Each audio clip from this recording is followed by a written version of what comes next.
নাকি তোরা এই কথা বলতেছে কেন? কথা বললে আরেকটা মজমা কায়েম করো, তারপরে বলো। কথাকে খেয়াল করে শোনো, তারপরে এলো পারস্পরিক কথা বলো। কি বলছি? দারুল আমান, দারুল কুফর যে দুইটা প্রকার, দারুল আমান আর কি দারুল হরব। ওর বিপরীতে আরেকটা দার লাগবে। ওর বিপরীতে আর কি লাগবে? দাল লাগবে। এই কথা বুঝো, ওর বিপরীতে কি লাগবে? দাল লাগবে। যেমন আফগানিস্তানের মুসলমানদের জন্য পাকিস্তান বা ভারত বা বাংলাদেশ দারুল আমান হবে না দারুল কুফর হবে? এটা এখন কি আমির কে? মোল্লা হিবাতুল্লাহ আখুনজাদা। উনি যদি বাংলাদেশ সরকার বর্তমানে ইউনিসের সাথে আমানের চুক্তি করে, তাহলে আফগান নাগরিকদের জন্য এটা দারুল আমান, আমাদের জন্য বুঝাই পারিনি। পাকিস্তান সরকার যদি আফগান সরকারের সাথে চুক্তি করে, তাহলে পাকিস্তান রাষ্ট্র আপনার আফগান নাগরিকদের জন্য কি দারুল আমান। ধরেন যেহেতু খেলাফত প্রতিষ্ঠা হয় নাই, আরেকটা ইমারত আছে, ইসলামী ইমারত, তো এক ইমারতের সাথে চুক্তি হয়েছে, আরেক ইমারতের সাথে কি হয় নাই? চুক্তি হয় নাই। তো যার সাথে চুক্তি হয়েছে তার জন্য এটা দারুল আমান হইতে পারে, কিন্তু যার সাথে চুক্তি হয় নাই তার জন্য এটা কি দারুল হরব। যেমন উদাহরণ নেন, রাসূলুল্লাহ সাল্লাল্লাহু আলাইহি ওয়াসাল্লাম মক্কায় ছিলেন। কোথায় ছিলেন? মক্কায় ছিলেন, না সরি মদিনায় ছিলেন। তো মক্কার সাথে একটা চুক্তি হয়েছে, একটা চুক্তি হয়েছে না? আমান চুক্তি হয়েছে কিনা? শান্তি চুক্তি, যে নির্ধারিত দিনগুলোতে হজ করতে যাবে, ওমরা করতে যাবে, তারা বাধা দিবে না, এই শর্ত মেনে ওমরা হজ করে চলে আসবে। আরো কিছু শর্ত ছিল, বাহ্যিকভাবে মুসলমানদের জন্য অপমান কর, কিন্তু ফলশ্রুতিতে এটা কাফেরদের জন্য অপমান কর হয়ে গেছিল। মানুষের ঈমান নষ্ট করতেছে।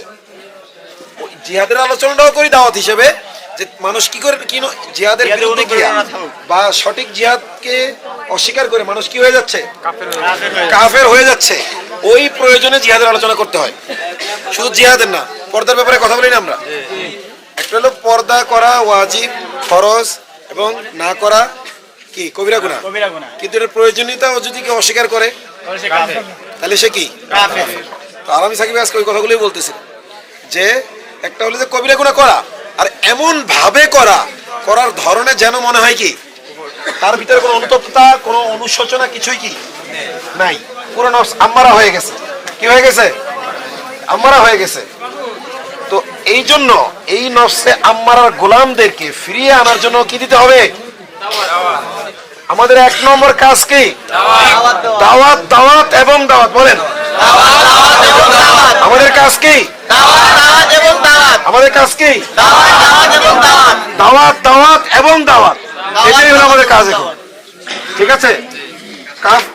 যে কাফের হয়ে গেছে তাকে যে বলা যে তুমি কাফের হয়ে আছো, তুমি কুফরি করছো, এটা তার জন্য উপকার না তার ক্ষতি করা? তাকে কি করা? উপকার করা। আমাদের কাজ কি? সুস্পষ্ট দাওয়াত।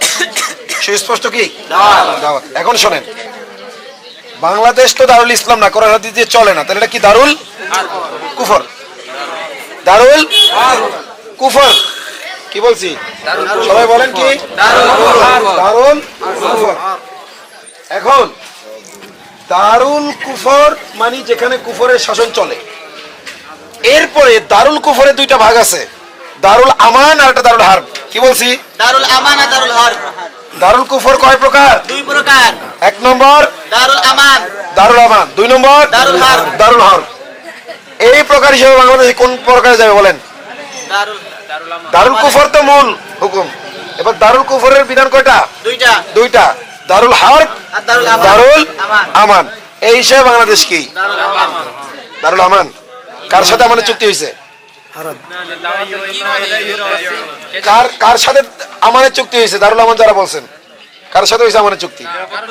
আচ্ছা, আবার যারা দারুল হরব বলছেন, দারুল হরব যে বলছেন, দারুল হরবের বিপরীতে আরেকটা দার হওয়া লাগে, দারুল ইসলাম, এরপরে দারুল হরব হয়। ভালো মতো বুঝেন। বেশিরভাগ মানুষ এই সহজ জিনিসটা না বোঝার কারণে পেঁচায় দারুল আমান, নাকি তোরা এই কথা বলতেছে কেন? কথা বললে আরেকটা মজমা কায়েম করো, তারপরে বলো। কথাকে খেয়াল করে শোনো, তারপরে এলো পারস্পরিক কথা বলো। কি বলছি? দারুল আমান, দারুল কুফর যে দুইটা প্রকার, দারুল আমান আর কি দারুল হরব। ওর বিপরীতে আরেকটা দার লাগবে। ওর বিপরীতে কি লাগবে? এই কথা বুঝো, ওর বিপরীতে কি লাগবে?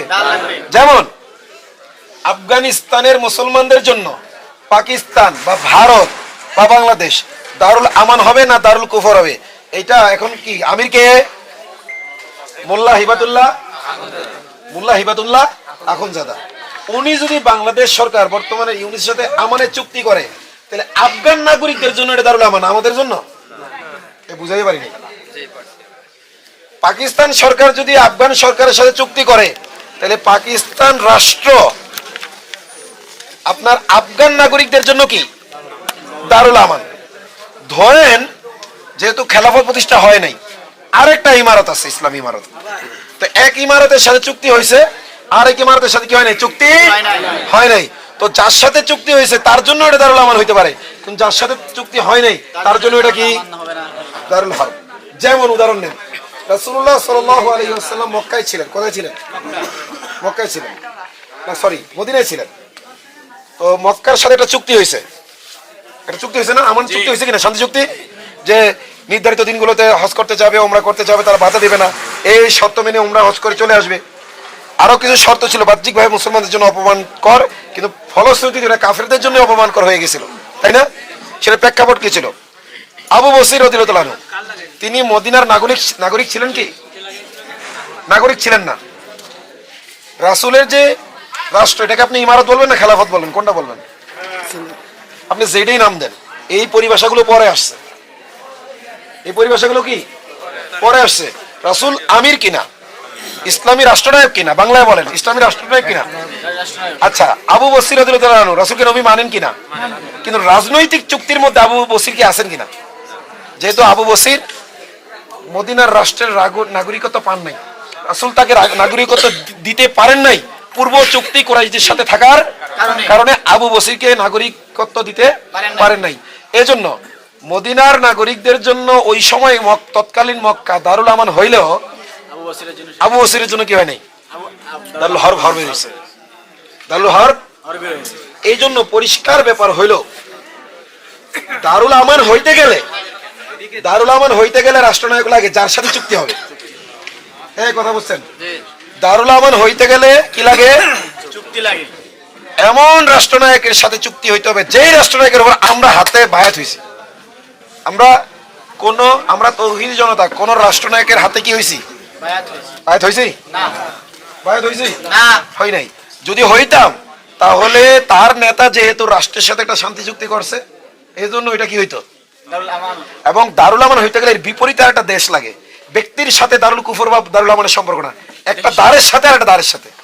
এটা সম্পর্ক কিসের সাথে? দ্বারের সাথে। একটা দেশের সাথে আর একটা দেশের সম্পর্ক। যেমন মুমিন কাফেরের যেমন একটা পারস্পরিক অলাবাড়ার সম্পর্ক আছে, এমন একটা রাষ্ট্রের সাথে আর একটা রাষ্ট্রেরও কি আছে? অলাবাড়ার সম্পর্ক আছে। এখন আমাদের কি রাষ্ট্র আছে? তাহলে দারুল আমান না দারুল হারব, এই আলোচনা আমরা যাই কেন? দারুল কুফর এবং দারুল কুফরের আসলি হুকুম দারুল হারব। দারুল কুফর স্বাভাবিক হুকুম কি? দারুল হারব, যতক্ষণ না শান্তি চুক্তি হয়। দারুল কুফরের আসল হুকুম কি? দারুল হারব, যতক্ষণ না শান্তি চুক্তি হয়। তো এই ব্যাপারে আমার কোনো ডাউট নাই যে বাংলাদেশ দারুল হারব। কারণ শুধু বাংলাদেশ না, মানে আফগানিস্তান ছাড়া আমাদের পুরো বিশ্বের, কারণ তাদের প্রতি আমাদের কি আছে? শান্তি চুক্তি আছে। আমরা হাতে বায়াত দিতে না পারলেও আমরা ইসলামী ইমারত হিসেবে এটাকে মেনে নিছি না? মেনে নিছি কিনা? এ ছাড়া সারা বিশ্বের যত দেশ হয় সবই কি আমাদের জন্য?